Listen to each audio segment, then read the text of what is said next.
Del dejavnosti v tej hiši obsega lajšanje bolečine. In sicer se največ ukvarjamo z lajšanjem bolečine v porodni dvorani ob porodu. Uporabljamo številne metode, in sicer del od njih predstavlja in gre v sklop naravnega poroda, to je priprava na porod z akupunkturo, hipnoza, tens, masaža, dihanje in še kakšna druga bi se našla. Druga skupina, večji del moje dejavnosti pa obsega farmakološke metode, in sicer najpomembnejša med njimi je epiduralna porodna analgezija.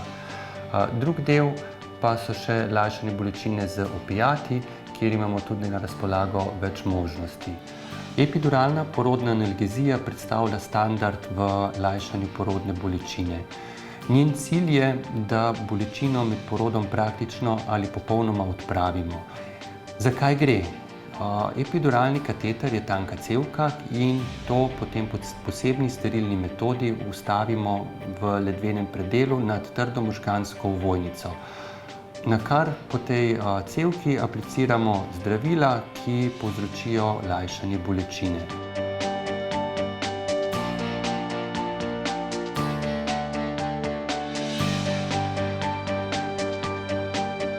V zadnjih letih se v naši porodnišnici vedno več porodnic odloča za lajšanje bolečine med porodom.